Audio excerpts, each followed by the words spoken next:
पंडित जी को भगवान के दर्शन तो 2 बार हो चुके थे। एक बार हाथरस में बालकृष्ण के, और एक बार लक्ष्मी नारायण मंदिर की छत पर बैठे, तब गिरिराज जी ने बालकृष्ण के रूप में साक्षात दर्शन दिए। तो पंडित जी को दर्शन तो 2 बार हो चुके थे, लेकिन अभी पंडित जी को भगवत प्रेम प्राप्त नहीं हुआ था। यद्यपि रास बिहारी के रूप में भगवत प्रेम प्राप्त हो चुका था, लेकिन वहां एक शरीर का पर्दा था। बालक प्रेम किशोर के शरीर के अंदर भगवान प्रकट थे, तो उस माध्यम से पर्दे के बीच में भगवान की सेवा होती रही। लेकिन पंडित जी के भजन का ये प्रताप था, गुरु आज्ञा थी कि भगवत प्रेम प्राप्ति की उत्कट चाह रख करके दिन रात भजन करो, क्योंकि गुरु जी जानते थे अभी इनको दर्शन तो हो गए हैं, लेकिन अभी तक प्रेम प्राप्त नहीं हुआ। ये दर्शन में और प्राप्ति में क्या अंतर है, मैंने कल बताया था सेब का उदाहरण देकर या दूल्हा का उदाहरण देकर के। दूल्हा को दर्शन सब करते हैं, लेकिन मिलता वो केवल दुल्हन को। इसी प्रकार भगवान के दर्शन तो बहुत संतों को हो जाते हैं, लेकिन उनका प्रेम प्राप्त बड़ा कठिन से होता है। प्रेम प्राप्ति का सीधा सीधा अर्थ है, जैसे लड़का लड़की का सगाई हो गई, इसको कहेंगे दर्शन हो गए, लेकिन मिलन नहीं हुआ। ये होगा शादी के बाद। पहले जमाने में शादी बच्चों की हो जाती थी, फेरे हो जाते थे छोटे छोटे बच्चों के, गोद में लेकर के तो फेरे कराते थे, तो एक दूसरे को देख लेते थे शादी में। लेकिन प्राप्ति कब होती थी, जब युवा होते थे, फिर गोने की विदाई होती थी, तब वो प्रेम करते थे। तो दर्शन तो एक दूसरे के बचपन से हो गई, लेकिन प्रेम प्राप्त नहीं हुआ। इसी प्रकार भगवान के दर्शन तो हो जाते हैं, कई बार तो बिना प्रेम के भी दर्शन हो जाते हैं। ध्रुव भक्त में भगवान से प्रेम थोड़ी था। ध्रुव भक्त कोई भगवान के प्रेम का प्यासा थोड़ी था, उसको तो पिता की गोद चाहिए थी, राज्य प्राप्ति चाहिए थी। तपस्या करूंगा, भगवान प्रकट होंगे, वरदान मांगने को कहेंगे तो मैं राज्य की प्राप्ति मांगूंगा, संसार के भोग मांगूंगा। तो भगवान से तो प्रेम नहीं था उसका प्रेम तो संसार से था। और भगवान को कहां चाहता था, वो भगवान से चाहता था, और इसलिए उसने भगवान से चाहा और भगवान ने दिया उसको, लेकिन प्रेम नहीं दिया ध्रुव भगत को। और प्रहलाद के सामने जब आए, दर्शन भी दिए, साथ में प्रेम दान दिया। प्रहलाद को गोद में बैठाया, चूमा, बोले भगवान तुम्हारे अंग कितने ही कोमल हैं, असुर न सतायो मम नाम ही के गाने में, गिरी से गिरायो पुनः जल में डुबायो, राखी ना कमी बेटा एक भी सताने में। करसों उठाए लपटाएं प्रभु बार बार, करसों उठाएं लपटाएं प्रभु बार बार। भगवान हृदय से लगा करके चूमते हैं, मंजुल मुखारविंद चूम चूम कहें प्रभु, क्षमा करो पुत्र मुझे देर भई आने में। तो प्रहलाद को तुरंत प्रेम दान दिया ठाकुर जी ने, लेकिन ध्रुव को प्रेम दान नहीं दिया, ध्रुव को टच भी नहीं किया। छुआ है तो केवल शंख के का स्पर्श दिया है, अपने आप को नहीं छुआ, क्योंकि प्रेम में तो स्पर्श भी होता है ना। अब छोटा सा बच्चा ध्रुव लगा लेते, हृदय से कर देते प्रेम। भगवान ने कहा क्यों करूं, ये मुझको कहां चाहता है जो मैं प्रेम दूं उसको, ये तो मुझसे चाहता है। इसलिए भगवान वहां आशीर्वाद दे दिए और चले गए देकर आशीर्वाद। लेकिन प्रहलाद के साथ ऐसा नहीं किया धोखा भगवान ने, उसको तो उठा के गोद में भर लिया, प्रेम दिया, क्योंकि प्रहलाद भगवान को चाहता है, भगवान से नहीं चाहता। और ध्रुव भक्त वो भगवान को नहीं चाहता, भगवान से चाहता है। तो दर्शन तो दोनों को हुए, लेकिन प्रेम प्राप्त केवल प्रहलाद को हुआ है। ध्रुव को फिर बाद में बुढ़ापे में प्रेम प्राप्त होता है, दोबारा से तपस्या करता है। तो बाबा को दर्शन तो हो चुके थे, लेकिन अभी प्रेम प्राप्त नहीं हुआ था। प्रेम प्राप्ति में होता यह है, दरअसल भगवान सहज सुलभ हो जाते। जब भी भक्त व्याकुल होता है, तुरंत सामने ठाकुर जी होते हैं। खिलाने का भगत का मन, वो खाने आ जाते हैं। सुलाने का भक्त का मन है तो वो आकर के कहेंगे मुझको नींद आ रही, सुलाओ। भगत का पिलाने का मन होता, ठाकुर जी पीने आ जाएंगे। भगत का मन भगवान के बिना बेचैन है, उनके पास प्रकट हो जाते हैं जब चाहे। कोई बात दिल की करनी है, तुरंत भगवान आ जाएंगे। भगवान प्रेम प्राप्ति के बाद सुलभ हो जाते हैं। लेकिन इतना बात यह है कि भक्त और भगवान के बीच में जो प्रेम लीला होती है वो किसी को दूसरे को पता नहीं चलता। और इधर गुरुदेव भगवान ने कहा था पंडित जी को कि भगवत प्रेम की उत्कट चाह रख करके अनवरत अहर्निश भजन करो, एकांत प्रपंचों से बच करके। भगवत प्रेम प्राप्ति का जो साधन है वो यही है। और गुरु ने बताया और पंडित जी लग गए अपने काम में। और भोजन के बारे में तो मैंने कल बताई है, बड़ा ही कठिन है जीवन सन्यासी, बड़ी कठिनाइयों का पंडित जी को सामना करना पड़ा। कई बार तो भूखे रह जाते थे, किलो पानी पी करके सो जाते थे।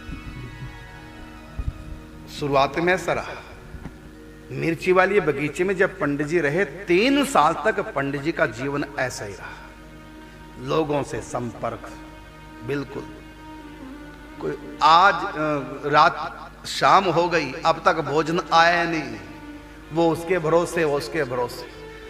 ऐसा नहीं कोई डायरी बनी थी निश्चित था कि अमुक दिन उसके यहां से अमुक दिन उसके यहां, ऐसा कुछ था नहीं कुछ भी। पंडित जी की आयाचित वृत्ति थी, कुछ कहना नहीं कुछ बताना नहीं। कोई भोजन लेके आ गया ढूंढता और पंडित जी को मिल जाता तो अपना पा लेते थे, नहीं कोई आया तो जल पी करके। कई बार रात्रि को बगीचे में जब मिर्ची वाले महाराज जाते थे तो कई बार पंडित जी से पूछ लेते हैं कि पंडित जी भोजन का कैसा चल रहा है, तो पंडित जी बता देते पा लिया हमने, आज राधा कुंड से आया था, आज अन्योर से आया था, तो आज कोई बरसाने का भगत हो लेके आ गया। और किसी दिन पूछने पे पंडित जी बोलते नहीं थे, चुप रह जाते, तो मिर्ची महाराज समझ जाते कि आज भोजन आया नहीं। तो मिर्ची महाराज ने पहले से कह रखा था कि जब भी कभी भोजन ना आए तो मुझको बता दो, लेकिन पंडित जी बताते नहीं थे। दिन भर अपने यहाँ रहते थे मिर्ची महाराज और रात्रि के समय पंडित जी के पास आ जाते थे, हर रोज पूछते थे। जिस दिन पंडित जी मुस्कुरा के रह जाते बताते नहीं तो पंडित मिर्ची महाराज समझ जाते हैं कि आज पंडित जी ने भोजन नहीं किया, तो करते थे व्यवस्था। और कई बार मिर्ची महाराज आते नहीं थे और भोजन वाला भी कोई नहीं आया तो जल पीकर ही पंडित जी रह जाते। 24 घंटे में एक बार भिक्षा लेते थे। तुम लोग 3-3 बार खाते हो, फिर भी बीच में 4 बजे की चाय, साथ में बिस्कुट फिर मार ले जाते हो। कोई आ गया चाय पिलाई तो अपनी भी चाय साथ में, उसको नमकीन दी तो अपने आप भी गोविंदा ही नमो नमः, तृप्ति नहीं होती। इतना खा के संतों से कहते महाराज भजन में नींद आती है, भूखे सोने से नींद नहीं आती। कभी सो के देखना भूखे 4 बजे आंख खुल जाएगी, कभी भूखे सो के देखना 5 घंटे 4 घंटे में आपकी नींद पूरी हो जाएगी, 4 बजे आंख अपने आप ही खुल जाएगी। क्योंकि भोजन में अन्न में रजोगुण होता है, वो रजोगुण व्यक्ति को सोते रखना चाहता है। तो रात्रि का भोजन तो पंडित जी करते नहीं थे, तब करते थे जब दिन भर कोई आया नहीं, रात्रि कोई लेके आया। और कई बार तो पंडित जी को ढूंढ करके लोग चले जाते, पंडित जी मिलते नहीं थे। और ऐसा भी नहीं कि पंडित जी सामने भजन करते हो, कभी कहीं किसी को पता ना चले। पंडित जी की मान्यता थी जब ठाकुर जी को भोजन कराना होगा, मैं चाहे पताल में बैठ के मैंने भजन करूं, वहीं पर पहुंचा देंगे। और जब उनको भोजन जिस दिन नहीं कराना, मुझको मुझसे तपस्या करानी, चाहे मैं मिर्ची बगीचे में बैठा हूं तब भी कोई लेके नहीं आएगा। तो ये पंडित जी का विश्वास था। जिस दिन भोजन नहीं मिलता था पंडित जी को, या पंडित जी को ढूंढ करके चले गए, पंडित जी मिले नहीं, कहां बैठ के भजन जंगल में कर रहे हैं, तो पंडित जी भूखे रह जाते थे। उस समय पंडित जी को पूर्ण संतोष होता था। हर रोज से ज्यादा उस दिन पंडित जी को प्रसन्नता होती थी। आज मेरा आधा घंटा सुरक्षित हो गया। जो आधे घंटे में वो व्यक्ति आता, भोजन कराता और उससे वार्तालाप भी करनी पड़ती, तो मेरा आधा घंटे का समय आज बच गया। आज हर रोज से ज्यादा भजन हुआ। हर रोज होता था भजन 23-23.5 घंटा, आज तो 24 घंटे का भजन हो गया। तो पंडित जी उस प्रतिकूल परिस्थिति को भी अपने अनुकूल मान करके भगवान का धन्यवाद देते थे। मैं आपको पढ़ाना चाह रहा हूं, पंडित जी ने जो नियम लिए थे वो 11 नियम अपने गुरुदेव भगवान से। 11 नियम मैं पढ़ के सुना रहा हूं पंडित जी की भाषा में, ब्रज भाषा है, समझ जाएंगे। तो पंडित जी ने जो नियम लिए थे, तो पहला नियम क्या था पंडित जी का, सुनो मैं पढ़ के सुना रहा हूं इन 11 नियमों को। सदैव यह दृढ़ विश्वास रहे, मेरे उद्धार के लिए साक्षात पर ब्रह्म परमात्मा ही सदगुरु के रूप में कृपा पूर्वक अवतार लेके आए हैं। परम कृपालु सदगुरु भगवान की आज्ञा एवं उपदेशन में निहित भाव को परिपालन ही जीवन की सफलता एवं मेरे लिए भगवत प्रेम प्राप्ति को उपाय है।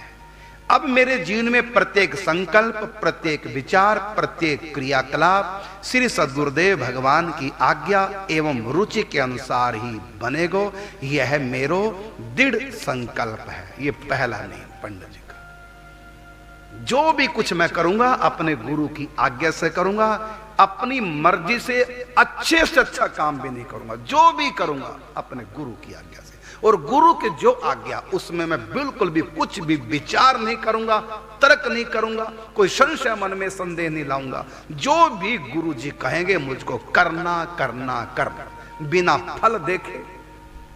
मेरे सदगुरुदेव भगवान हैं। ये जो हम मंत्र बोलते हैं ना मंगलाचरण में, परम कृपालवे श्री सदगुरु भगवते नमो नमः, ये मंत्र संस्कृत का पंडित जी की रचना है। ये मंत्र पंडित जी से हमने प्राप्त किया है। परम कृपालवे श्री सदगुरु भगवते नमो नमः। मैं जब भी शंकर जी का पूजन करता हूं, पुष्प चढ़ाता हूं, समय यही मंत्र बोलता हूं पंडित जी का। क्या? परम कृपालवे श्री सदगुरु भगवते नमो नमः। जब मैं अपने द्वादश गुरुओं को प्रणाम करता हूं, यही मंत्र बोलता हूं, परम कृपालवे श्री सदगुरु भगवते नमो नमः। ये मंत्र हमको पंडित जी से प्राप्त हुआ है और सबको ये मंत्र देता हूं, गुरु को का नमस्कार मंत्र, प्रणाम मंत्र। और जब मैं किसी भी देवता को प्रणाम करता हूं, चाहे किसी को भी मैं जब प्रणाम करता हूं, तो उस समय मैं मंत्र बोलता हूं, श्री राधा कृष्णाभ्याम नमः। मैं अपनी साधना आपको बता रहा। सीताराम जी को प्रणाम करूंगा क्या बोलकर? श्री राधा कृष्णाभ्याम नमः। इसका अर्थ हुआ श्री राधा कृष्ण को नमस्कार। जब मैं दुर्गा जी को प्रणाम करूंगा तो क्या भाव करके? श्री राधा कृष्णाभ्याम नमः। जब मैं लक्ष्मी नारायण मंदिर में कभी जाता हूं, प्रणाम करता हूं, क्या बोलता हूं? श्री राधा कृष्णाभ्याम। अपने इष्ट को देखना सर्वत्र। ये मंत्र कहां से प्राप्त हुआ हमको? ये हमारे द्वादश गुरुओं में है। श्री बाल कृष्णदास जी महाराज हमारे द्वादश गुरुओं में पूज्य श्री बाल कृष्णदास जी महाराज। ये इससे पहले मैं बोला करता था ओम श्री परमात्मा ने नमः। ये सेठ जयदयाल गोंदका जी का मंत्र था। कल्याण पत्रिका में, हर पत्रिका में सबसे ऊपर लिखा होता था ओम श्री परमात्मा ने नमः। पहले मैं यही बोला करता था, लेकिन फिर जब पूज्य श्री मानस संघ हमको प्राप्त हुआ बाल कृष्णदास जी का, उनके चरित्र पढ़े, फिर हमने श्री राधा कृष्णाभ्याम नमः, क्योंकि हमारे इष्ट का मंत्र हो गया, नमस्कार मंत्र। उसके बाद हम इसी मंत्र से सभी को, देवताओं को प्रणाम करने लगे। क्या मान करके? सब मेरे राधा कृष्ण है। जैसे गोस्वामी तुलसीदास जी कहते हैं ना, सिया राम मैं सब जग जानी, करहूं प्रणाम जो जो। इसी प्रकार सब राधा कृष्ण है। तो ये राधा कृष्ण का नमस्कार मंत्र सबको याद करना चाहिए। किसी भी देवता को प्रणाम करो, लेकिन क्या मान करके? मेरे राधा कृष्ण ही हैं इस रूप में। मतलब अपने राधा कृष्ण को ही प्रणाम करो। यही अनन्य भक्ति है। यहां तक कि अपने माता पिता को ही प्रणाम करो, तब यही बोलो राधा कृष्णाभ्याम नमः, ये मेरे राधा कृष्ण है। यही अनन्य भक्ति। गाय को प्रणाम करो, मेरे राधा कृष्ण है। तुलसी को प्रणाम करो, श्री राधा कृष्णाभ्याम नमः, मेरे राधा कृष्ण सर्वत्र है। ऐसा पवित्र भाव, इसी का नाम है अनन्य भक्ति। और पूज्य स्वामी जी से हमको कौन सा मंत्र मिला? जब हम भागवत कथा करते हैं, स्वामी जी ने बताया था, नारायणम नमस्कृत नरम चैव नरोत्तमम देवीम सरस्वतीम व्यासम ततो जय मुदीरयेत्। ये प्रथम गुरु हमारे पूज्य स्वामी जी, भागवत जब उन्होंने आज्ञा दी करने की, तो ये मंत्र भी साथ दिया कि इस मंत्र से मंगलाचरण करके भागवत कथा, स्वयं भी वो इसी मंत्र से प्रवचन अपना प्रारंभ किया करते थे। तो ये मंत्र हमको पूज्य श्री स्वामी जी से प्राप्त हुआ। और जब भी हम भागवत कथा करते हैं तो इस मंत्र को बोलकर मंगलाचरण करके तभी हम आगे बढ़ते हैं। ये संतों से वस्तुएं प्राप्त है। और इसी प्रकार हरिओम तत्सत ये पूज्य भाई जी से प्राप्त हुआ। महामंत्र हम जो कीर्तन सबको बताते हैं महामंत्र करो, ये हमको पंडित जी से प्राप्त हुआ। हरे राम पंडित जी के यहाँ बोलते, फिर भाई जी के यहाँ भी यही बोलते, उड़िया बाबा के यहाँ भी यही बोलते, और बालकृष्णदास जी उसके उनके यहाँ भी यही महामंत्र था, और राधा बाबा के पास भी महामंत्र, सेठ जी आधा लुगुंद के पास। तो जो जो हमको गुरु मिलते गए सबके पास यही महामंत्र था, इसी का हमने प्रचार किया पूज्य श्री सरकार जी की आज्ञा से। सरकार जी के यहाँ महामंत्र। फिर जब निम्बार्क संप्रदाय से दीक्षित हुए तो वहां युगल मंत्र, लेकिन हमने गुरुदेव भगवान को बता दिया था कि शंकर जी से हमको युगल नाम प्राप्त है, तो फिर हमको युगल मंत्र दिया ही नहीं, सीधा कहा यही करो जो आपको प्राप्त है, युगल नाम।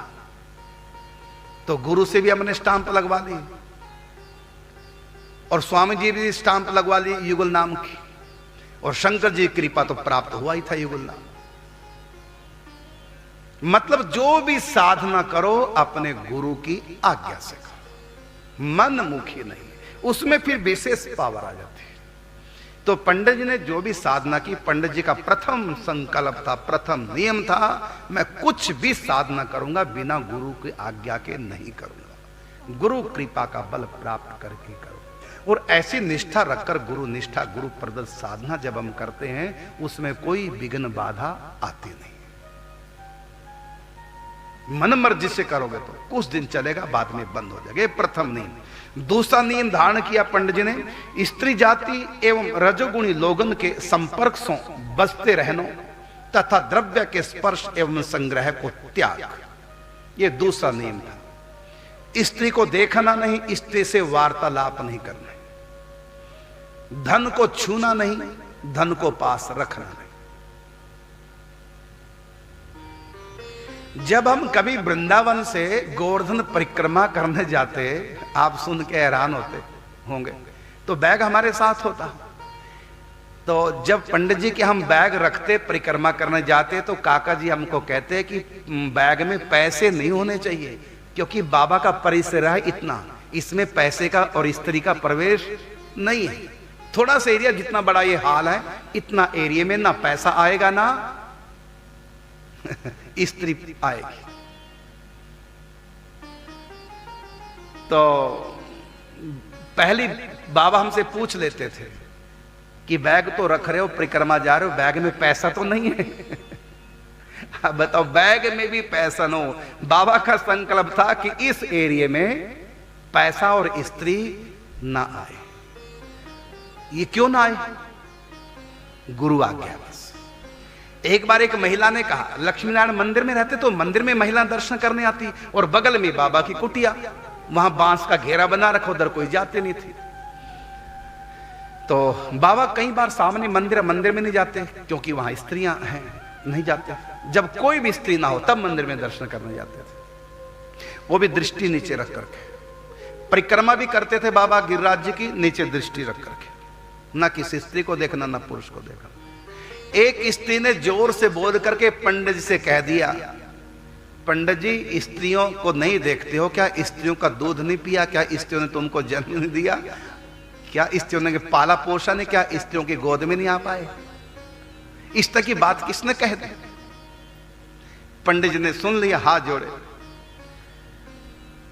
तो स्त्रियों की प्रशंसा करते पंडित जी बोले, तो हमारी माँ है, जन्म देने वाली हमारी जननी है, आज भी इनका पका भोजन हम करते हैं, लेकिन हम नहीं देखते। इसका कारण ये नहीं है कि स्त्री में कोई दोष है, दोष तो हमारी आंखों में है, इसलिए हम नहीं देखते। हमारी आंखों में दोष है, इसलिए हम नहीं देखते। और ये हमारे गुरु की आज्ञा है, क्योंकि हमारे गुरु की आज्ञा हुई देखना नहीं, क्योंकि हमारे गुरु को पता है कि इनकी आंखों में दोष है। हम इन दोष भरी आंखों से इन पवित्र स्त्रियों को कैसे देख लें?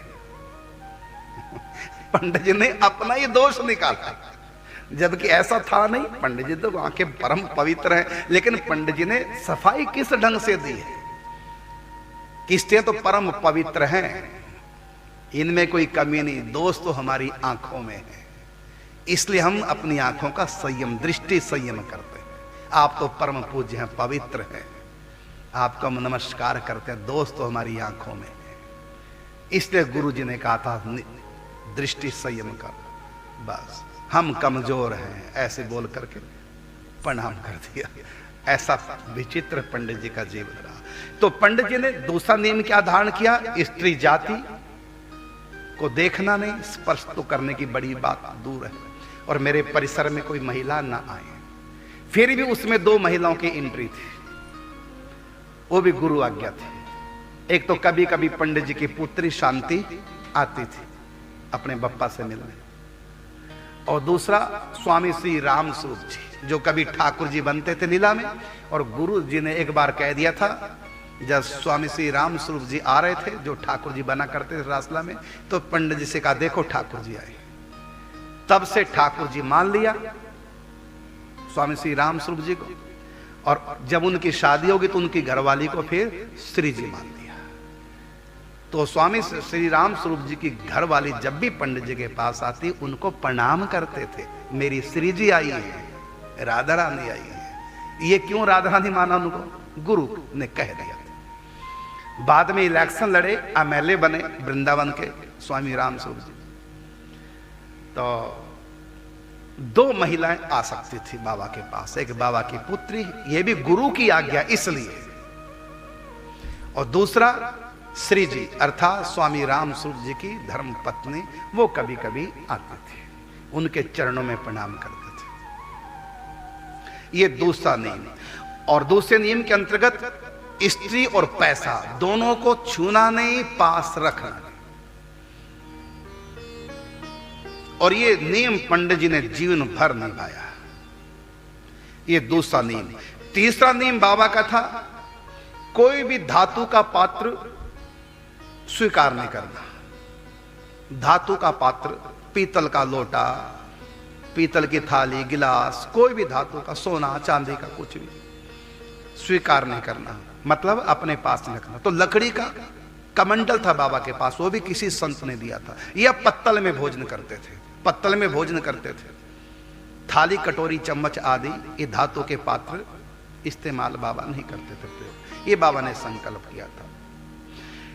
तो कांसा, पीतल, रजत, स्वर्ण इन धातु पात्र के उपयोग का त्याग, ये बाबा का तीसरा नियम। और चौथा नियम बाबा का मूल्यवान वस्त्र, रेशमी वस्त्रों का त्याग और सिले हुए वस्त्र का त्याग। कुर्ता आदि नहीं, सिले हुए वस्त्र नहीं पहनना, ये त्याग।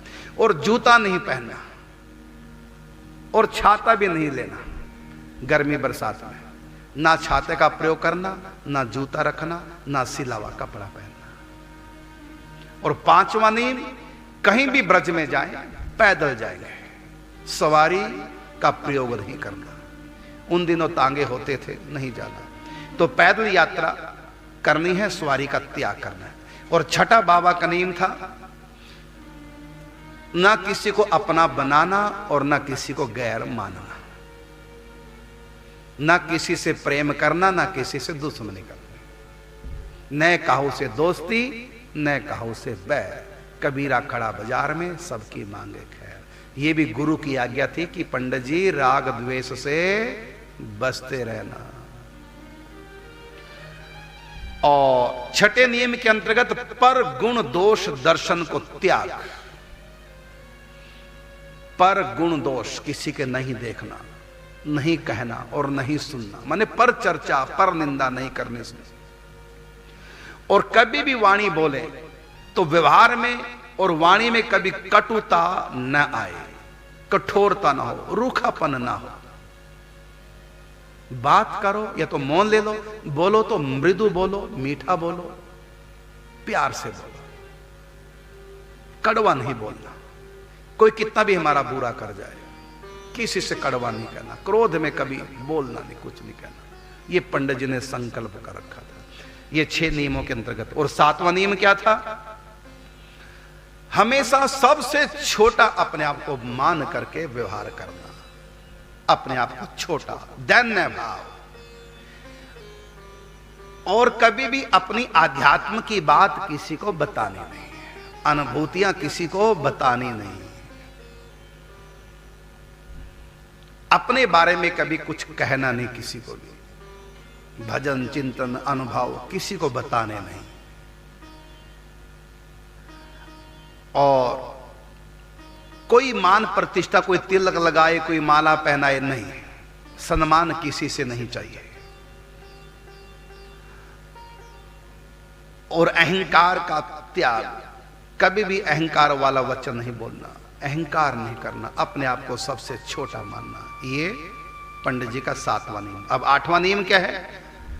जीवन निर्वाह के लिए एक बार भोजन करना 24 घंटे में।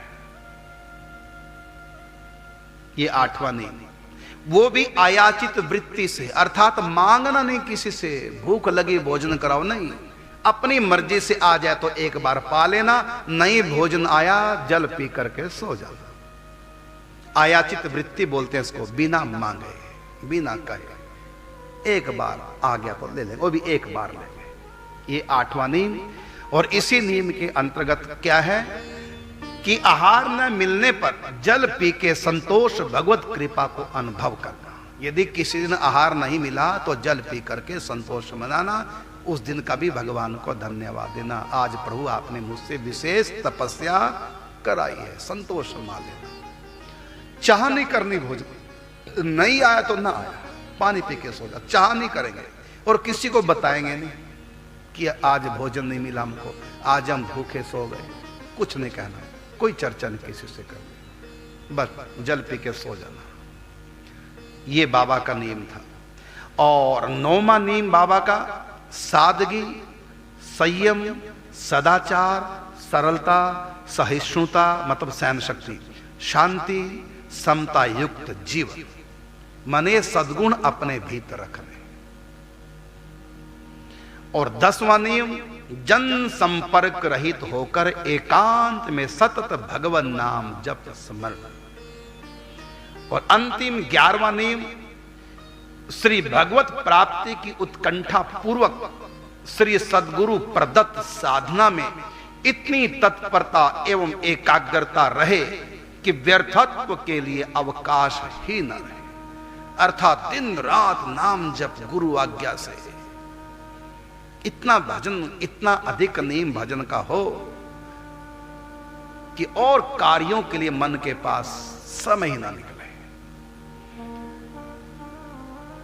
और किस लिए भजन करना है? भगवत प्रेम प्राप्ति की उत्कंठा लिए।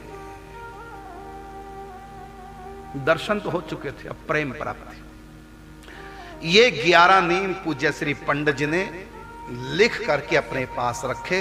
इनका हर रोज पाठ करते, याद करते, हर रोज पढ़ते। और जैसे हम गीता भागवत जी पढ़ते हैं, इन 11 नियमों का हर रोज पढ़ते और आत्मनिरीक्षण करते हैं। ये 11 बातें हैं कि नहीं भीतर, कहीं कोई कमी तो नहीं आई। दृढ़ता पूर्वक प्राणपण से तत्पर होकर के बाबा लग गए। और ये बाबा की साधना करते करते 3 साल हो गए। अब तक भगवत प्रेम प्राप्ति नहीं हुई, अब तक कन्हैया आए नहीं, अब तक अपने लाला को गोद में नहीं बिठाया। बाबा की अंतरात्मा तरसती रही, वो प्रीति नेत्रों से बरसती रही, हृदय को झकझोरती रही कि अब तक कृष्ण प्रेम प्राप्त नहीं हुआ। अब तक मैं अपने लाला को एक बार भी गोद में नहीं बैठा पाया, उनसे प्रेम नहीं कर पाया। अब तक लाला मेरे पास आए नहीं, 2 बार दूर से दर्शन दिए बस, हाथरस में और गिरिराज जी की तलहटी में। ये कैसा प्रेम? अभी बहुत कमियां हैं, बहुत त्रुटियां हैं। न जाने किस किस जन्म के मेरे संस्कार जो मेरे कन्हैया को मेरे पास नहीं आने दे रहे। कहीं ना कहीं मेरी त्रुटि है, कहीं ना कहीं मेरी कोई कमी है। फिर अंत में कमी नजर आई बाबा को, कहां कि क्रिया तो मेरी सब ठीक है, दिन रात भजन कर रहा हूं, त्याग तपस्या से रह रहा हूं, 11 जो नियम धारण किए किसी भी नियम में कोई कमी नहीं। फिर अब तक कन्हैया क्यों नहीं आ रहे, क्यों मुझको तरसा रहे? अब ये तो कह नहीं सकते पंडित जी का मन पवित्र नहीं है। पंडित जी का मन तो पूर्ण पवित्र है। पवित्र है पंडित जी का मन, तभी तो 2 बार ठाकुर जी प्रत्यक्ष प्रकट होकर दर्शन दे चुके। लेकिन पवित्र मन से भी आगे एक वस्तु है जो बाबा अपने में उसका अभाव देख रहे हैं। कन्हैया को पवित्र मन भी बस नहीं कर सकता। जिस बच्चे ने आज जन्म लिया है उस बच्चे का मन बिल्कुल पवित्र है, उसमें बच्चे में कोई विकार नहीं, कोई माया का लेश भी बच्चे में नहीं, अपने पराये का भी भेद नहीं। जो बच्चा अभी जन्म लिया है पवित्र मन वाला है, क्या उसके पवित्र मन पे श्री कृष्ण आकर्षित होकर के उसके साथ खेलेंगे, उससे प्रेम करेंगे? नहीं कर सकते। तो पंडित जी को लगा कि मेरा मन पवित्र है, मान लो, तो इससे क्या होगा? जो बच्चा अभी जन्म लिया उसका भी तो मन पवित्र, क्या उसको भगवत प्रेम प्राप्त हो जाएगा? ये पवित्र मन होने से भगवान मिलने वाले नहीं। भगवान मिलेंगे कैसे? जब से, कहते जब से भी नहीं, तब से, त्याग से, इससे भी नहीं। मिल ही ना रघुपति बिन अनुरागा, बिना प्रेम के नहीं मिलते। मोहन प्रेम बिना नहीं मिलते, चाहे कर लो कोटि उपाय। तो करोड़ों उपाय, भजन पूजा पाठ त्याग तपस नियम संयम, ये एक तरफ करोड़ों उपाय है और एक तरफ प्रेम के आंसू हैं, तो भारी पड़ जाएंगे। मेरे भगतन के प्रेम के आंसू जिनका जग में मोल न तो। तो पंडित जी को लगता है कि मेरे प्रेम में कमी है, साधना में कमी नहीं, त्याग तपस्या में कमी नहीं, भजन में कमी नहीं, पवित्र मन है, कोई कामना नहीं संसार की, फिर कहां कमी है? यदि मुझको प्रेम प्राप्त नहीं हो रहा है, इसका अर्थ है कि अभी मेरे चित्त में वो प्रेम नहीं आया जो कृष्ण को आकर्षित करे, मुझ में कमी। तो प्रेम किसको कहते हैं? इनके लिए रो। तो पंडित जी कहते हैं रोता भी तो मैं बहुत हूं, बहुत रोते, 6 घंटे बाबा लगातार तांता नहीं टूटता। बाबा कहते हैं नहीं, ये भले मैं कितना भी रो रहा हूं, कमी है मेरे रोने में, प्रेम में कमी है। क्योंकि 6 घंटे बाद मैं चुप क्यों हो गया था? फिर जब मैं 6 घंटे लगातार रोया हूं, फिर 6 घंटे बाद चुप क्यों हो गया था? तो 6 घंटे बाद मैंने भोजन कैसे कर लिया था? ये कैसा प्रेम? प्रेम तो अखंड होता है, प्रतिक्षण वर्धमानम होता है। तो मेरे पास प्रेम नहीं है, वो प्रेम नहीं जो श्री कृष्ण के चित्त को आकर्षित कर ले।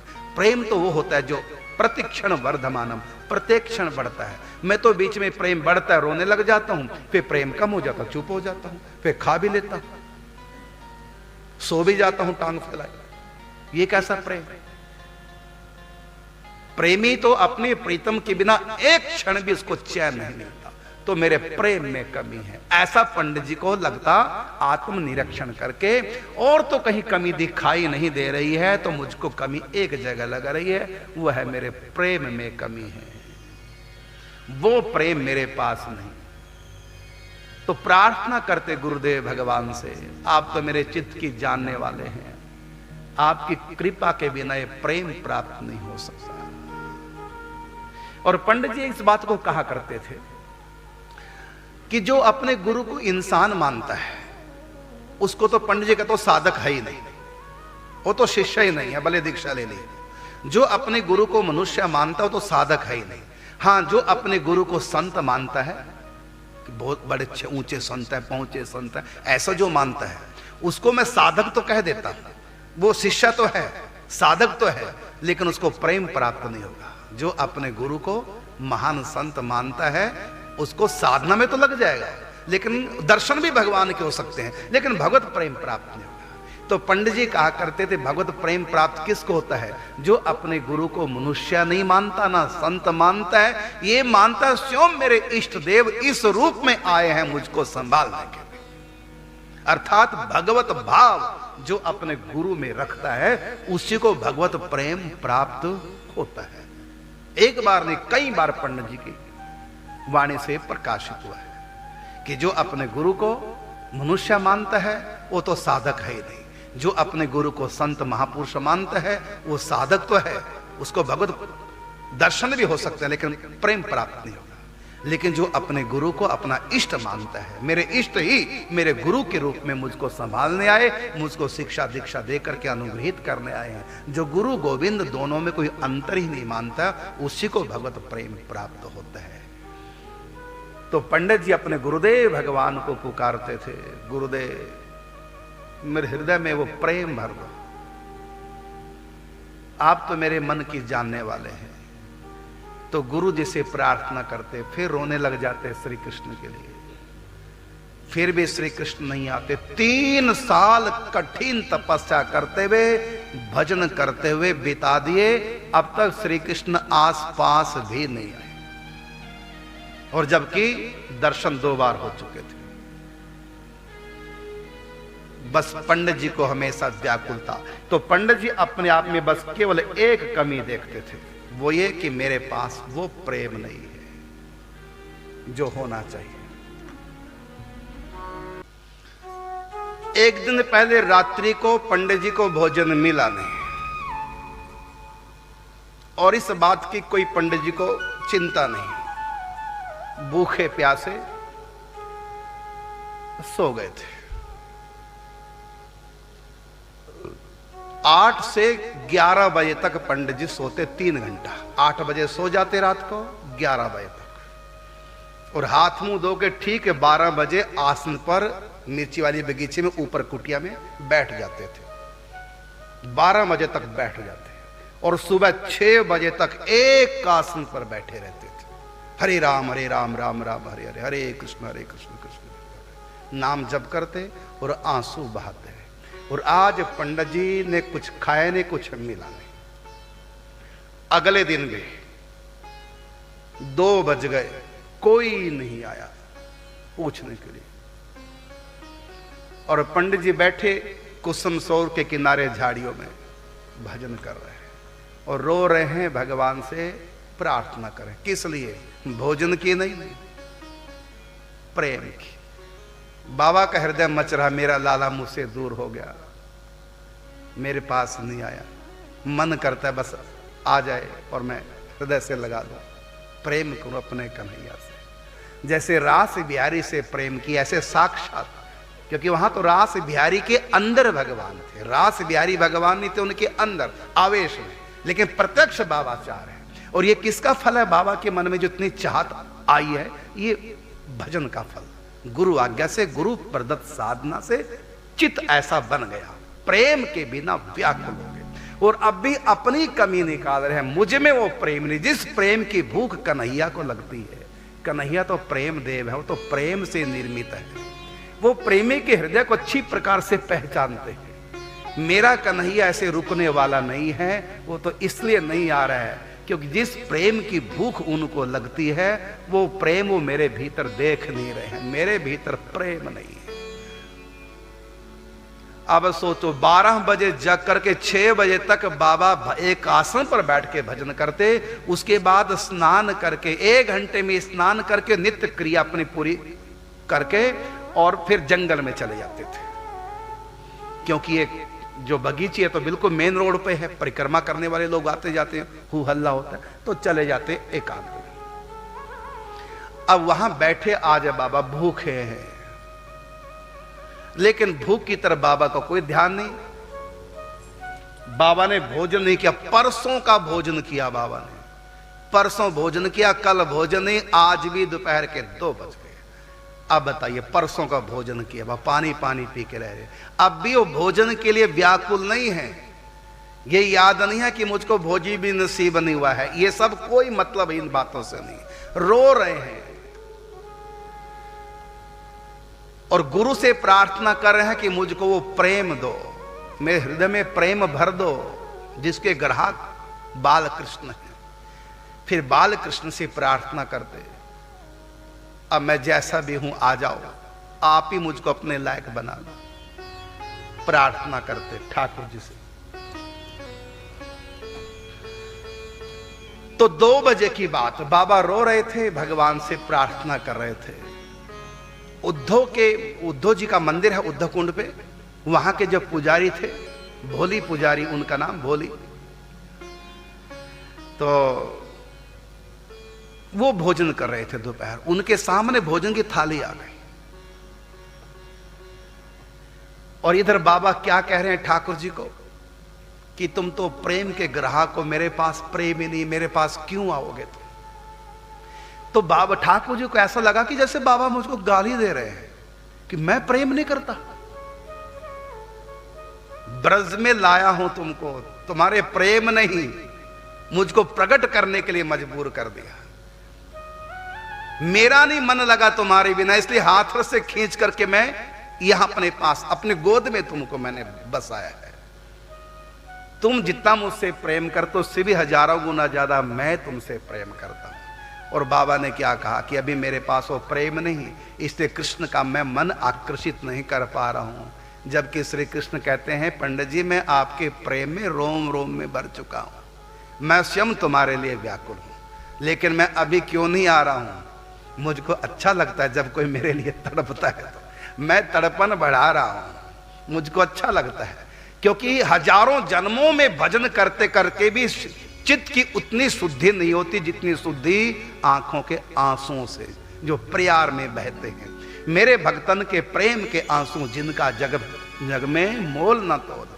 ठाकुर जी कहते हैं मैं मिल तो उसी दिन जाता हूं जिस दिन गुरु दीक्षा लेते हैं, जिस दिन गुरु की शरणागति लेते हैं, मैं तो उसी दिन पीछे पीछे लग जाता हूं, लेकिन पर्दे में रहता हूं।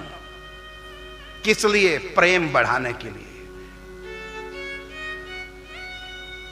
तो ठाकुर जी आज ये सिद्ध करना चाह रहे हैं पंडित जी, भले मैं आपके सामने प्रकट नहीं हो रहा हूं, आपको तड़पा रहा हूं, बाकी मैं आपसे कितना प्रेम करता हूं, देखो फिर आज का ड्रामा। और ठाकुर जी ने खेल शुरू कर दिया। अभी सामने नहीं आ रहे हैं, अभी तो पंडित जी को तड़पाएंगे, लेकिन पंडित जी को जनाना चाहते हैं कि मैं आपसे बहुत प्रेम करता हूं। हुआ ये, भोली पुजारी उद्धव कुंड वाले राधा कुंड के हैं, वो अपने घर में उनके सामने भोजन की थाली आई और जो ही वो ग्रास तोड़ने लगे उसी समय ठाकुर जी ने उनके मन को घुमा दिया। क्या? उनके मन में आया कि पंडित जी ने भोजन किया कि नहीं किया, मन में आने लगा। अपनी पत्नी से बोले उठा लो थाली। पता नहीं क्यों मेरे मन में अभी अभी आया कि पंडित जी ने भोजन नहीं किया। इधर ठाकुर जी को भोग लगा दिया, एक थाली ठाकुर जी के पास चली गई, एक थाली उनकी पत्नी ने अपने पति को परस दी। थाली उठा, ठाकुर जी को जो भोग लग रहा है उसको डाल दो पात्र में। पहले पंडित जी को पास ले जाता हूं, उसके बाद फिर आगे पाऊंगा। 2 बजे दोपहर में मन में आ गया। उसी के मन को क्यों? क्योंकि सचमुच में जिसकी श्रद्धा संतों के प्रति होती है उसी के मन में ठाकुर जी डालते हैं संतों के प्रति भाव। कर उनकी जाके सेवा, उनकी भी लॉटरी लगी, क्योंकि उनका भाव था संतों के प्रति। तो थाली उसमें टिफिन में जो भी पात्र था उसमें डाली सामान, जो भी साग पूड़ी जो भी बना था, और पहुंचे। अब लगे पंडित जी को ढूंढने। जब पंडित जी को ढूंढा बड़ी मुश्किल से मिला, वहां भी 1 घंटा लग गया। कभी उद्योग उस पे कुंड पे, कभी उस पे कुसुम सरोवर पे, कभी नारद कुंड की तरफ, कहीं पंडित जी मिले। अंत में पंडित जी ग्वाल पोखरा के पास एक झाड़ी में बैठे मिल गए। 1 घंटा खोजने लगा, इतना घूमे। और उस समय पंडित जी की आंखों में आंसू, ठाकुर जी से प्रार्थना कर रहे हैं। कभी गुरु जी से प्रार्थना कि मेरे हृदय में वो प्रेम भर दो, कभी ठाकुर जी से प्रार्थना अब जैसा भी मैं हूं आप आ जाओ, क्यों तड़पा रहे हो। रो रहे थे। और जो ही इनको देखा सूखे पत्तों के ऊपर जब उनके पांव पड़े सरसराहट सी, तो पंडित जी ने देखा कोई आया है। देखा तो भोली पुजारी आया है, अपने आंखों के आंसू पूछे। परसों का पंडित जी ने भोजन किया। तो भोली पुजारी ने कहा कि पंडित जी पहले बताओ कि आपके पास भोजन आया कि नहीं आया। पंडित जी कुछ नहीं बोले। भोली पुजारी समझ गए कि नहीं आया। फिर प्रश्न किया कल भोजन किया था। पंडित मुस्कुरा के चुप हो गए, कुछ बोल नहीं पाए। समझ गए कल भी भोजन नहीं आया। फिर पूछा परसों तो पंडित जी ने कहा परसों तो आ गया था, अन्य ओर से भोजन कोई देगा। हे भगवान परसों से भोजन किया। तो सुन करके रोने लगे। पंडित जी ने कहा क्या हुआ? कहते ठाकुर जी की कृपा भाई। कैसी कृपा? कि मैं अभी भोजन कर रहा था 2 बजे, मेरे सामने भोजन की थाली आई, अचानक ही मेरे मन में बात आई कि पंडित जी ने भोजन नहीं किया। ये कैसे मेरे मन में? और सचमुच में आपने किया भी नहीं। मैं अपनी थाली छोड़ करके एक भी गिलास अभी नहीं खाया। थाली छोड़कर जो ठाकुर जी को भोग लगा उसको सार करके लाया हूं। आप पहले भोजन करो, मैं जाकर घर फिर बाद में भोजन करूं। 3 किलोमीटर पैदल चल के आए थे पंडित जी के पास राधा कुंड से। वहां से 3 किलोमीटर राधा कुंड पड़ता है। अब जैसे तैसे भोजन तो कर लिया और भोजन करके भोली पुजारी को भेज दिया। अब रोना दुगना हो गया। भगवान से कहते मैंने आपके ऊपर लांछन लगा दिया कि आप क्यों प्यार करेंगे, मेरे पास है क्या? लेकिन आप तो इतना प्रेम करते हैं, बताओ उसके मन में डाला भोजन की। तो आप तो मुझसे प्रेम करते हैं प्रभु, फिर आप दर्शन क्यों नहीं देते? आप क्यों नहीं आते? मेरी सूनी गोद मचल रही है आपके प्रेम के लिए, मैं गोद में बैठा हूं, क्योंकि पुत्र मानते थे। मेरा हृदय तरस रहा आपको लगाने के लिए हृदय से, तो रोने लगे। फिर भगवान से प्रार्थना की, प्रभु आपकी कृपा का, आपका प्रेम का तो कोई अंत नहीं। आप मुझसे प्रेम करते हैं, इतनी कृपा की रास बिहारी के रूप में आप आए, मुझको पकड़ के ले आए। गुरु के रूप में आप आए हैं मुझको रास्ता दिखाने के लिए। आपने ब्रजवास दिया मुझको, और आपने बाल कृष्ण के रूप में शिला से प्रकट होकर दर्शन दिए। आपकी कृपा का कोई और छोर नहीं। फिर भी न जाने क्यों अब तक केवल आपके दर्शनों का सौभाग्य तो इन आंखों को प्राप्त हो गया, लेकिन हृदय आपके प्रेम के लिए अब तक तरस रहा है। मैं आपको अपनी गोद में बैठा करके लाड़ प्यार दुलार नहीं कर पा रहा। कब मेरी इच्छा पूरी होगी? साधना को होते होते हुए 3रा साल लग गया। बाबा का विरह बढ़ता जा रहा है। शुरुआत में बाबा परिक्रमा कर लेते थे, छूट गई। शुरुआत में थोड़ा बहुत पूजा पाठ करते, छूट गया। एक ही साधना, नाम जाप। और इससे पहले तक बाबा लीलाओं का चिंतन करते थे। भागवत जी की 10वें स्कंद की लीलाओं का चिंतन, नाम जप करते। और अब लीलाओं का चिंतन भी नहीं हो रहा है। अब तो उनके रूप का चिंतन, जिस रूप में दर्शन गिरिराज जी ने दिए थे, और उनकी प्रतीक्षा में आंसू बहा। पहले नियम बना करके चिंतन करते थे, लेकिन अब वो नहीं रहा। अब तो उनके रूप का केवल चिंतन, उनकी प्रतीक्षा। प्रभु वो दिन कब आएगा जब पकड़ेंगे बाह, कर कृपा बिठलाएंगे मोहे चरण कमल की चाह। एक दिन बाबा बैठे,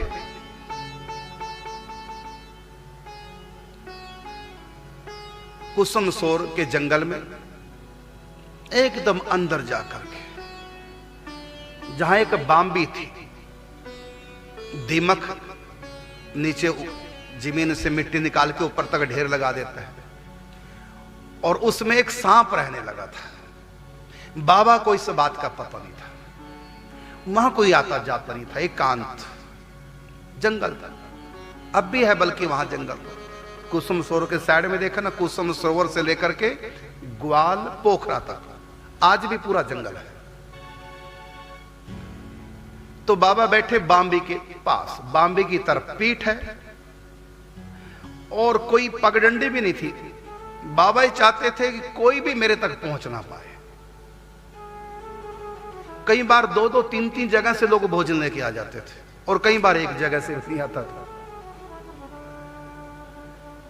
बाबा के पास भोजन आ गया, पा लिया, और फिर ऐसी जगह गए कोई और ना आ जाए भोजन लेके, क्योंकि कई बार कई जगह से भोजन आ जाता था। ऐसी जगह बैठे जहां कोई ढूंढ ही ना पाए, और कोई पगडंडी भी नहीं थी। हां, एक थोड़ी सी निशान था, वो सांप के आने जाने से बन गया था निशान। सिर्फ उठना था बस। बॉम्बे की तरफ पीठ करके बाबा बैठ गए। आज बाबा नाम जप नहीं कर रहे थे, बल्कि नाम ले लेके रो रहे थे।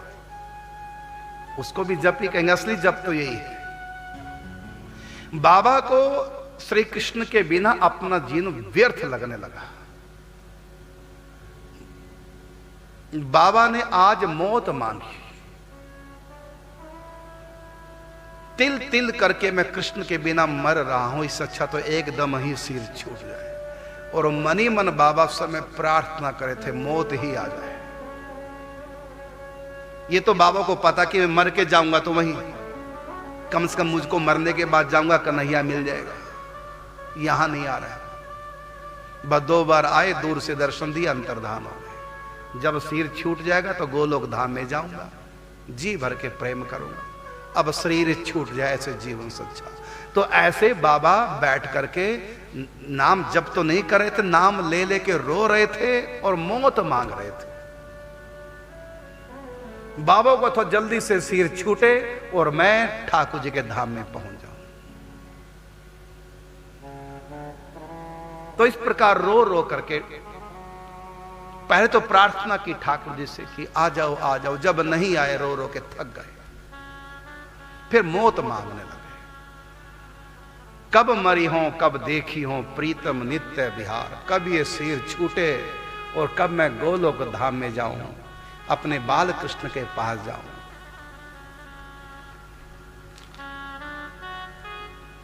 प्रार्थना की पहले आप अपनी कृपा से मिल जाओ, आ जाओ। आप मेरे चित्त की स्थिति अच्छी प्रकार से जानते हैं। क्यों देर कर रहे हैं?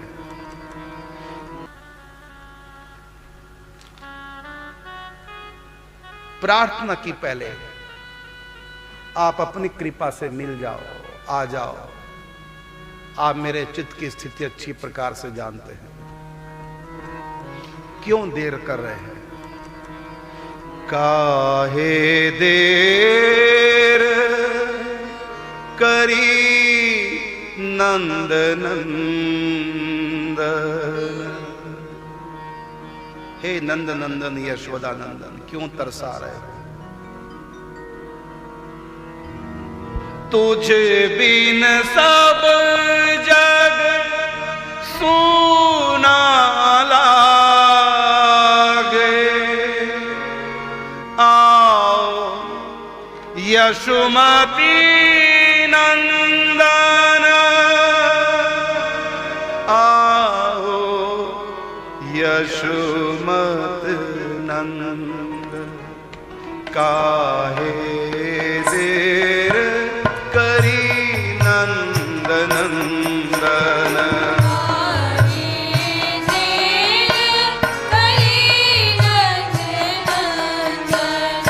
कब लग तरसाओगे मोहन।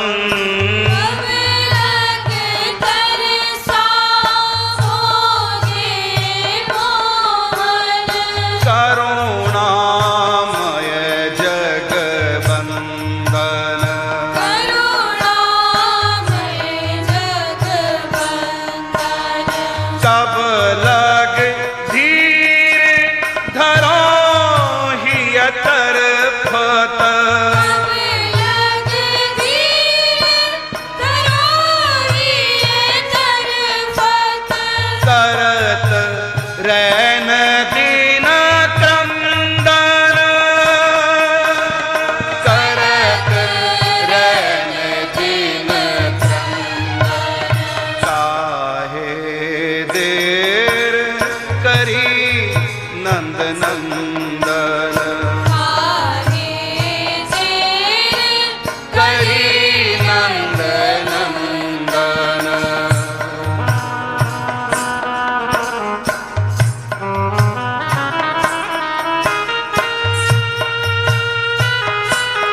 नहीं मांगू सुख नहीं दुख मुक्ति, नहीं मांगू सुख नहीं दुख मुक्ति, तुझ बिन हर सुख बंधन, तुझ बिन हर सुख बंधन, विरह वेदना वेगी मिटाओ, विरह वेदना वेगी मिटाओ, हे हरि विरह निकंदन,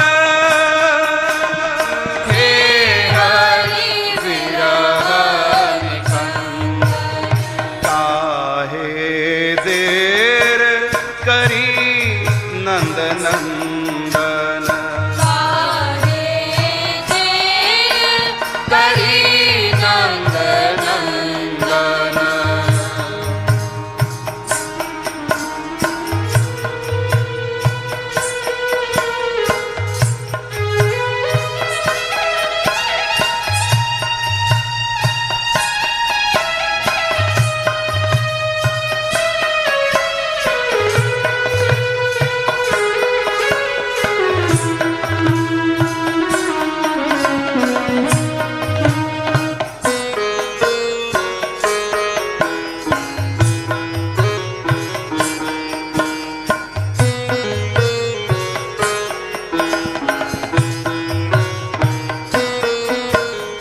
मन में बस्यो रूप मन मोहन, मन में बस्यो रूप मन मोहन, चंद्र बदन दृग खंजन, चंद्र बदन मृग खंजन, करुण दास प्रभु दरस दिखाओ, करुण दास प्रभु तरस दिखाओ, छूट विरह दुख फंदन,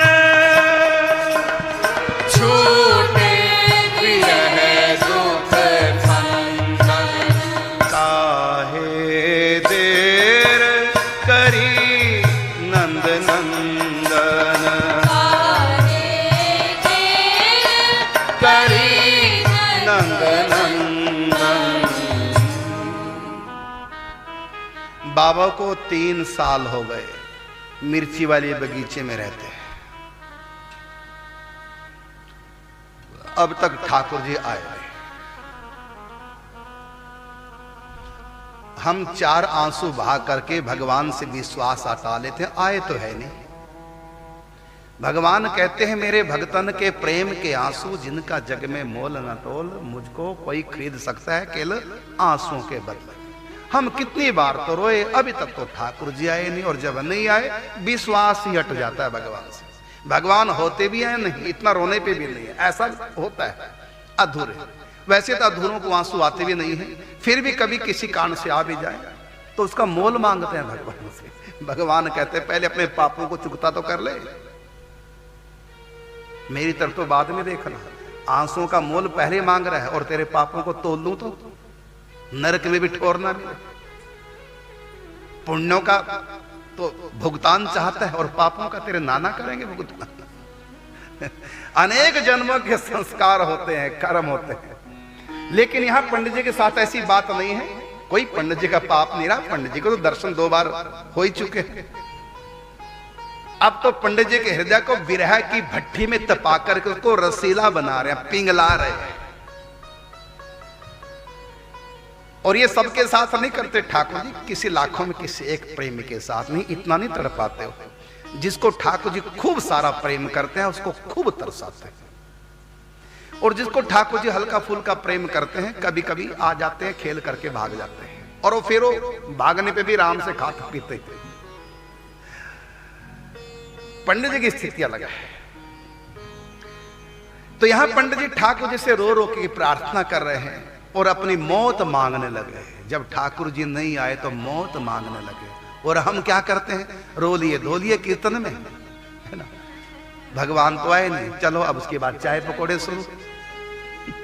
नहीं, यही होता कीर्तनों में देखता हूं मैं, चाय पकौड़े हो गया, बस आरती जल्दी भोग लगाओ और मिले खाने को।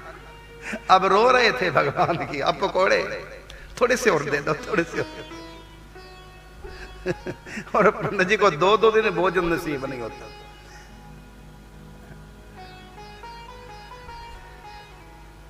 तो पंडित जी का शुद्ध प्रेम है, भगवान उस प्रेम को दरअसल पका रहे हैं, तपा रहे हैं। तो पंडित जी अंत में मौत ही लगे मांगने। ये तो पंडित जी को था कि जब एक बार दर्शन हो जाते हैं तो फिर व्यक्ति मर के भगवान के धाम में जाएगा। तो यहां तो नहीं आ रहे हैं, हो सकता घोर कलयुग है, अब नहीं आते होंगे, क्या मैं ऐसी तड़पता रहूंगा? ऐसा नहीं कि पंडित जी अब तड़पना बंद कर देंगे, ऐसा नहीं है। बच्चा जब भूखा मां से दूध मांगता है, खाने को मांगता है, भले मां ना दे, लेकिन बच्चे का रोना बंद नहीं होता। बच्चा ये नहीं सोचता मां दूध तो देती नहीं, चलो रोना बंद कर दो, नहीं करता बंद। जब तक उसकी भूख रहेगी और रोएगा। भूख मिटती नहीं मां के न देने पर, उसका मन वहां से हटता नहीं। इसी प्रकार भगवान के न आने पर 3 साल पंडित जी को रोते हो गए, अब तक ठाकुर जी नहीं आए। और भगवान जता रहे हैं जैसे भोली पुजारी के को प्रेरित करके भोजन कराने आ रहे, खेल कर रहे हैं, लेकिन अभी पर्दे में है, क्योंकि भगवान को पता जब मैं प्रेम दान करूंगा उसके बाद सदा के लिए पंडित जी की कैद में आ जाऊंगा, फिर इधर उधर नहीं जा पाऊंगा, ना मैं जा पाऊंगा, जाने लायक रहूंगा, ना पंडित जी मुझको छोड़ पाएंगे, क्योंकि फिर तो यशोदा भीतर प्रकट हो जाएंगे और मैया बेटा की लीला चलेगी। फिर तो एक क्षण भी पंडित जी को ना छोड़ना, ना ठाकुर जी छोड़ पाएंगे और ना पंडित जी छोड़ पाएंगे, क्योंकि प्रेम प्राप्ति के बाद लीला प्रति समय हर क्षण चलती है। हाँ, दूसरे को अनुभूति नहीं होती, उनके पास उठने बैठने वालों को भी अनुभूति नहीं होती, उनके प्रत्येक क्षण उनके साथ ठाकुर जी रहते हैं। तो 3 साल जब बाबा को रोते रोते अनवरत हो गए, तो आज तो हद हो गई, लाश था, अब तो बाबा ने मौत ही मांग ली। और जो ही बाबा ने मौत मांगी, इस जीवन से अच्छा तो सही छूटे, कब मरी हो कब देखी हो प्रीतम नित्य बिहार। आंखें बंद रो रहे थे, अचानक फुंकार की आवाज आई, नाग। तो फुंकार मारी 2-3 बार। बाबा ने देखा, कौन? आंखों को आंसू पोंछे देखा, सामने दूर नहीं, जितनी दूर यहां से कैमरा, बस कोबरा नाग फन को उठाए फुंकार मार रहा है। बाबा डरे नहीं, बड़े प्रसन्न हो गए, ठाकुर जी ने सुन लिया, ठाकुर जी ने मेरी पुकार सुन ली, काल भगवान को भेज दिया, अब मुझको डसेंगे, अब अभी सिर छूटेगा, अब सीधा ठाकुर जी के धाम में। इतने प्रसन्न हुए, बाबा को लगा कि जैसे कि बस अब भगवान आ गए, बस अब तो मिल गए, बस अब थोड़ी देर में सांप डसेगा और सिर छूटेगा, मैं सीधा कन्हैया के पास खूब प्रेम करूंगा। तो बाबा प्रसन्न हो गए और सांप बस वहीं से फुंकार मारे। सांप से बोले, आगे आओ ना, वहीं फुंकार मार दो। बाबा को लगा मेरी लाटरी लग गई, मेरी पुकार सुन ली ठाकुर जी ने। और जब वो सांप आगे नहीं आया, बाबा ने क्या किया, अपनी टांग आगे कर दी, पांव आगे करती, ले काट। बाबा कोई झूठ थोड़ी कह रहे थे कि मौत आ जाए, सच सच में बाबा चाह रहे थे सिर छूट जाए और मैं ठाकुर जी के पास पहुंच जाऊं। एक बुढ़िया बड़ी तंग थी अपनी बहू से, रोटी भी नहीं खिलाती थी, कहती पहले काम कर। दोपहर का समय, लकड़ी घर में चूल्हे पे नहीं थी, बहू बोली सास को, जा खेत से लकड़ी ला उठाकर। दोपहर को, जेठ महीना, बड़ी दुखी बुढ़िया गई, कैसे भी लाठी टेट खेत तक, गट्ठड़ को जोड़ लिया, रस्सी से बांध दिया। अब रोटी तो खानी थी, काम तो करना था, बहू क्या गया। अब वो गट्ठड़ उठा नहीं, दुखी ऊपर से धूप, अंत में बोली, इस जिंदगी से अच्छा तो मौत तो ही आ जा। सचमुच में उसके सामने काल देवता आ गया, उस बुढ़िया के आगे काल देवता आ गया। तू कौन है? कहते तुम्हारी मौत। तू क्यों आया? कहते तूने बुलाया, तेरे को लेने आया हूं। क्या मैंने इसलिए थोड़ी बुलाया तू मेरे को ले जा, मैंने इसलिए बुलाया कि तू गट्ठर उठा के मेरे सिर पे रखवा दे, लकड़ी का गट्ठर उठा के मेरे सिर पे रखवा दे, इसलिए बुलाया तुमको मैंने। काल निराश होकर चला गया। मतलब उसने दुखियों के मरने के लिए कहा तो था कि मौत ही आ जाए, लेकिन खाली कहा था, चाहती नहीं थी मरना। ऐसी बदतर जिंदगी पाकर भी बुढ़िया जीना चाहती है। मौत सामने आ गई तो कहती है कि मैंने इसलिए नहीं बुलाया कि मुझको उठा ले, इसलिए बुलाया कि ये गट्ठड़ उठवा दे मेरे सिर पे। तो वो भी डर गई मौत से, इतनी दुखी भी मरने से डर गई। लेकिन पंडित जी ने सचमुच में खाली कहा ही नहीं था, पंडित जी चाहते सिर जल्दी छूटे। जिस मरने से जग डरे मोरे मन आनंद, क्योंकि मरने ही ते पाइए पूर्ण परमानंद। कब मरी हो कब देखी हो प्रीतम नित्य बिहार। शाम को देख करके कोबरा नाग को फुंकारे मारा क्रोध के मारे। बाबा ने कहा सुन ली मेरी पुकार, मेरे प्रभु ने काल देवता भेज दिया।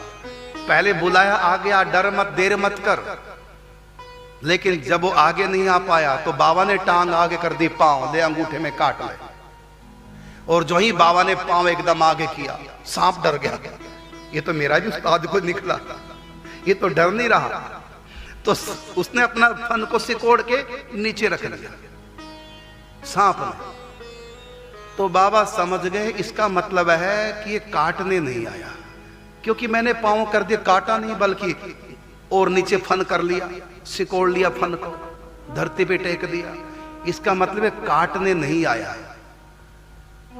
तो फिर आया क्यों? अच्छा समझ गया, ये जो लीक नजर आ रही है सांप की लीक है, रास्ता सांप का, पीछे बाम्बी है, तो ये सांप का घर है। मैं सांप के घर में बैठ के भजन कर रहा हूं और इधर उधर कांटे हैं, तो इधर उधर से रास्ता नहीं, बंबई जाने, बंबई नहीं तो बाम्बी जाने का, बाम्बी जाने का इधर उधर रास्ता नहीं, तो उनके रास्ते पे तो मैं बैठा हूं। तो पंडित जी उस रास्ते से उठ के साइड में हो गए कि हो सकता है इसलिए सांप फुंकार मारा कि मेरे रास्ते में आज कौन आ गया। तो पंडित जी साइड में हो गए और सांप उस रास्ते से जहां पंडित जी बैठे उस लीक से होते होते और बाम्बी में अंदर घुस गया। पंडित जी ने देखा, अंदर चला गया। अब पंडित जी को लगा पता बताओ, मौत भी नहीं थी सांप काटा ही नहीं। अब सोचो सांप के आगे पंडित जी ने पांव कर दिया, किस लिए कि काट ले, मैं शरीर छूट जाए। सोचो कृष्ण के बिना कितने व्याकुल थे, कृष्ण से कितना प्रेम करते। व्यक्ति जिससे प्रेम करता अधिक यही कहता है तुमसे मैं प्राणों से भी अधिक प्रेम करता हूं। लेकिन यहां पंडित जी ने करके दिखा दिया, प्राणों से भी अधिक प्रेम ठाकुर जी से। इसलिए पंडित जी ठाकुर जी को प्राणनाथ कहते थे। तो फिर हुआ क्या, सांप चला गया, समझ गए कि मौत भी नहीं आई। अब कन्हैया से कहा तू मौत में भी कंजूसी बरत रहा है, मुझको अपने पास नहीं बुलाता तो स्वयं ही मेरे पास आया। मुझको मृत्यु से भी ज्यादा भयदायक, ये दुखदायी जीवन लग रहा है। मेरा जीवन सब कुछ आपके लिए है। तो बाबा आज इतने व्याकुल हुए और बाबा को भजन करते 3 वर्ष हो चुके थे। उसी समय बाबा के सामने मन मन मुस्कुराते। पहले तो बाबा के सामने जो दर्शन हुए थे, पहले बाबा को गिरिराज जी में पहले प्रकाश प्रकट हुआ था। उस प्रकाश में भगवान बालकृष्ण, मतलब ऐश्वर्य भाव था। लेकिन आज कन्हैया भगवान की तरह प्रकट नहीं हुए, क्योंकि आज माधुर्य रूप से ठाकुर जी आए। कोई प्रकाश नहीं, बिल्कुल आम बालक की तरह कन्हैया, और ज्यादा श्रृंगार नहीं। जुड़ी थी मोतियों का, ऊपर एक लड़ और ऊपर मोर पंख, और गले में एक मोती की माला और एक बगनखा बाघ का, जैसे मैया ने पहना के भेजा होगा लाला जा अपनी मौसी के पास जैसे। और ऊपर कोई पीताम्बर नहीं, नगन शरीर, बस कछनी थोड़ी सी कछी थी, बस इतना। और बिल्कुल साधारण से, बिल्कुल भोले वाले से, गोल मटोल रसगुल्ला से ठाकुर जी, और कोई प्रकाश नहीं निकल रहा है, बिल्कुल आम बालक की तरह, हल्का सा श्रृंगार। और बाबा के पास चल के पैदल आ गए, यानी एकदम प्रकट हो, पहले प्रकाश हो, दिव्य सुगंध हो ना, एक आम। क्योंकि अब इससे पहले ईश्वर श्री कृष्ण प्रकट हुए थे। 2 बार जो प्रकट हुए थे वो ईश्वर श्री कृष्ण है, ऐश्वर्य भाव को लेकर प्रकट हुए। लेकिन आज बाबा के सामने ठाकुर जी, क्योंकि प्रेम प्राप्त करा रहे हैं, प्रेम की लीला चलेगी यहाँ। ऐश्वर्य भाव समाप्त। इससे पहले ठाकुर जी को प्रभु प्रभु बोलते थे, भगवान कहते थे, अब नहीं, अब तो लाला, प्राणनाथ, हृदय धन, ऐसे माधुर्य में शब्द का उच्चारण किया, आओ मेरे लाल, ऐसे करके, और अपने गोद में ठाकुर जी को भर लिया और फिर अपने प्रेम के शीतल आंसुओं से ठाकुर जी को अभिषेक कराया।